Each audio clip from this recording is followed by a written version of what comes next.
Our subject today is feedback. Providing our employees with information about their performance is the single most important thing we do as supervisors. The information we provide may come in the form of praise, or it may come in the form of constructive criticism, but its purpose is always to help the employee get on track and stay on track. I like to think of the 4 kinds of feedback supervisors provide as forming a pyramid. At the bottom of the pyramid is daily feedback, those quick comments that we make in order to recognize a good job or offer an in-course correction to performance. Coaching is a more detailed form of feedback in which we talk to employees, sometimes at length, about how they can learn something new or continue to improve performance. The most effective coaching comes in a situation in which the employee asks for it. Picture the quarterback who's just flubbed a pass. Ideally, he's going to look to the coach for an analysis of what happened and how to keep it from happening again. If your people know that you're willing to coach them and show them the way to improved performance, they're likely to come to you for advice just as the football player comes to the team coach. Coaching is never punitive, never negative. Counseling is a form of feedback that is reserved for situations in which poor performance continues despite regular feedback and coaching. It is a serious discussion with the purpose of helping the employee do better and, in some cases, keep his or her job. Often when we counsel employees, we're feeling frustrated because of repeated attempts to correct poor performance. But it is crucial to remember that our purpose is to help the employee, not just to vent. The final form of feedback on this pyramid is the annual performance review. If the other forms of feedback have been provided to the employee as necessary, the performance review should contain no surprises and should ideally be an opportunity to talk about future goals and career development. There are a couple of important things to notice about the relationship among these various forms of feedback. Daily feedback forms the base of the pyramid, and it takes up the largest area. This is because regular feedback is the basis for all the other kinds of feedback. It should be the most frequent and has the greatest impact in terms of changing performance. As we move up the pyramid, the forms of feedback become more difficult to do, more time-consuming, less frequent, and, ironically, less effective at improving performance. Now take a look at this slide. What do you see?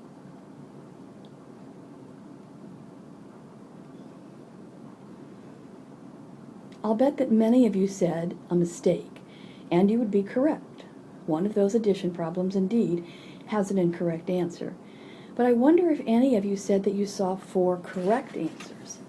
We are all trained from day one of our existence to be very good at spotting and correcting mistakes. We're all much less good at recognizing good performance. As supervisors, it is much, much more important to praise good work than it is to criticize mistakes. In behavioral terms, praise reinforces the behaviors you want much, much, much better than criticism. Many years ago, a behavioral scientist, B.F. Skinner, taught pigeons to play ping pong. Can you imagine how he did that? Do you suppose he yelled at or whacked the pigeons until he did what they wanted? Pick up that paddle, you bird brain. Of course not. What he did was to reward any behavior that was approximately right and ignore behavior that did not apply. Then he kept reinforcing the behavior he wanted with rewards. Of course, people are not pigeons.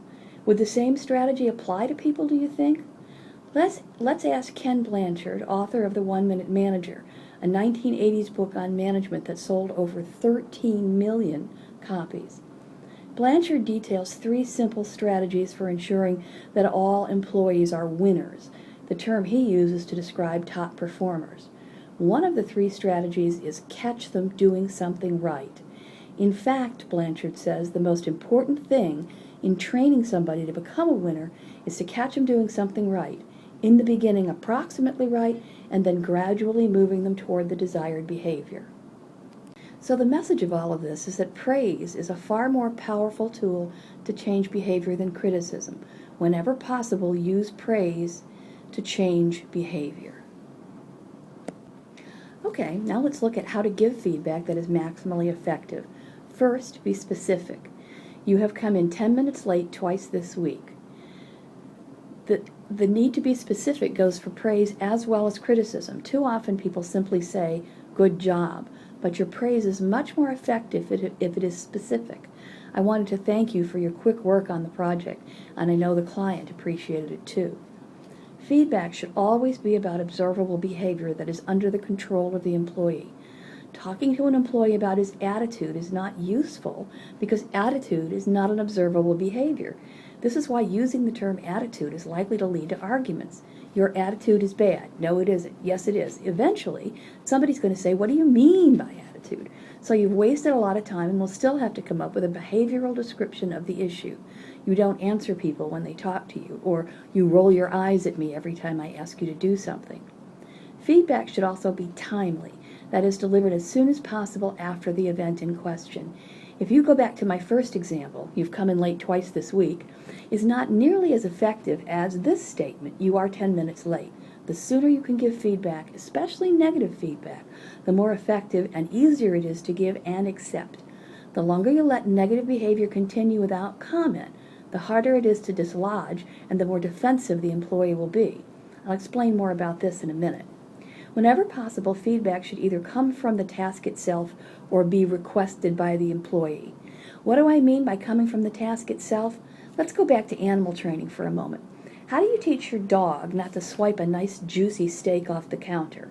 You can tell him no, but even the best trained dog is likely to grab the steak if you turn your back. The solution is to put the negative feedback in the steak, slather it in Tabasco sauce. Then, when the dog steals the steak, the feedback isn't associated with you or your presence, it comes from the steak. Now, you know, none of these ideas works all the time, and there have been many dogs who developed a taste for Tabasco, but this strategy is very powerful in most cases. Did anyone see this video? The dog tries jumping on the counter, but it can't quite make it, so he moves a chair and uses that to climb up. The same thing is true for people. Feedback that's automatic and comes from or seems to come not from a person but directly from a task is much more powerful. Think back to my story about the box checkers at the bank. Because of how we designed the form, negative feedback now came from customers, not supervisors. So think of how you might be able to design feedback into the task. Put Tabasco on the steak. Now I want to introduce you to my laws of supervision. My first law is that people in authority cannot not give feedback. The second law is that the absence of feedback always means it's okay, and the corollary to that is that that's okay or it's okay can be construed as either permission or faint praise. So, an employee comes in late, the supervisor says nothing, but in saying nothing, he's also saying that's okay. If you do not give feedback on certain behaviors, you're giving permission to employees to continue in that behavior. And this is why saving feedback leads to such problems. You say nothing for an entire month, but each time the employee comes in late, you're making a check mark and silently fuming. Finally, you can't take it anymore. "This is the 6th time you've been late this month." This conversation can go downhill fast, because as an employee, I've been thinking that lateness around here is okay, so I become defensive. Besides, I haven't been counting, so how do I even know if you're exaggerating? Timely feedback avoids defensiveness and establishes clear expectations. It is not okay to be late around here. But let's flip the scenario. The employee has just pulled out all the stops and done a rush job much faster than you would have thought possible. However, if the supervisor says nothing, he is still giving feedback, essentially saying that the work the employee did is just okay, not special. That's demotivating, and the employee is not likely to put out that sort of effort again. When we get together next time, we'll talk more about how to praise people for maximum effect, the sandwich technique, and the Pygmalion effect. Then we'll practice giving some feedback.